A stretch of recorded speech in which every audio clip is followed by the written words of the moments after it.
ഈ കഴിഞ്ഞ ദിവസം എനിക്കുണ്ടായിട്ടുള്ള ഏറ്റവും മോശകരമായിട്ടുള്ള, ഏറ്റവും അപമാനകരമായിട്ടുള്ള ഒരു കാര്യം നിങ്ങളുമായിട്ട് പങ്കുവെക്കുകയാണ്.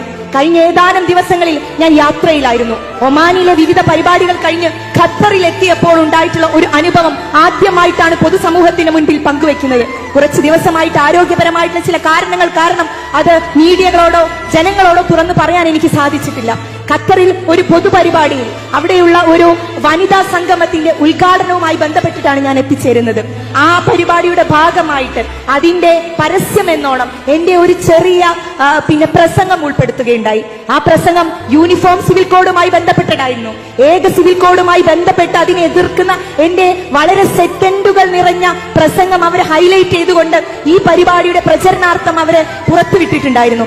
ആ പരിപാടിയുടെ അന്ന് വൈകിട്ട് 6 മണിക്ക് നടക്കേണ്ട പരിപാടിയുടെ അന്ന് 5 മണിക്ക് സംഘാടകർ എന്നെ വിളിച്ചു പറയുന്നു, നിങ്ങൾക്ക് ഈ പരിപാടിയിൽ പങ്കെടുക്കാൻ വേണ്ടി ഇന്ത്യൻ എംബസി അനുമതി നിഷേധിച്ചിരിക്കുന്നു എന്ന്. ഞാൻ ചോദിച്ചു, കാരണം എന്താണ്? വ്യക്തമായിട്ട് നിങ്ങൾ പറയണം. ഇന്ത്യൻ എംബസിയുടെ കീഴിലുള്ള ICC ഹാളിൽ വെച്ച് നടക്കുന്ന പരിപാടിയിൽ ഗവൺമെന്റിന് വിരുദ്ധമായി, ഗവൺമെന്റിന്റെ പോളിസിക്ക് വിരുദ്ധമായി അവിടെ നടക്കുന്ന പരിപാടിയിൽ ഫാത്തിമ തഹലിയ സംസാരിക്കരുത്.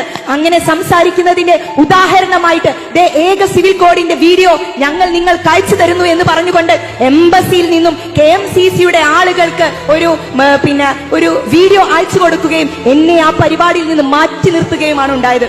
ഇവിടെ ICCയുടെ ഹാളിൽ നടക്കുന്ന പരിപാടി ആയതുകൊണ്ട് അതിൽ നിന്ന് മാറി നിൽക്കുക എന്നല്ലാതെ മറ്റൊരു വഴി എന്റെ മുൻപിൽ ഉണ്ടായിട്ടില്ല.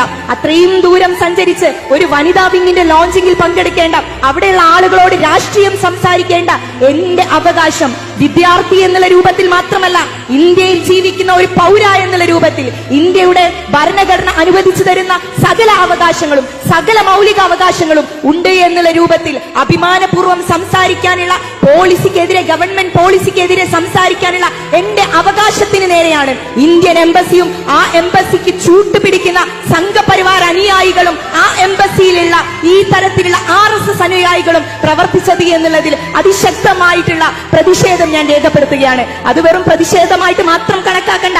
ഇവിടെ നമ്മൾ നിലച്ചു എന്ന് നിങ്ങൾ കണക്കാക്കണ്ട. എന്റെ വായും എന്റെ ചുണ്ടും തുന്നിക്കെട്ടാനാണ് നിങ്ങൾ ആരെങ്കിലും ഉദ്ദേശിക്കുന്നത് എങ്കിൽ അവരോട് പറയാനുള്ള മറുപടി അവിടെ നിങ്ങൾക്ക് തെറ്റി എന്നുള്ളതാണ്. അങ്ങനെ മിണ്ടാതിരിക്കുന്ന രാഷ്ട്രീയമല്ല ഞങ്ങൾ പഠിച്ചിട്ടുള്ളത്.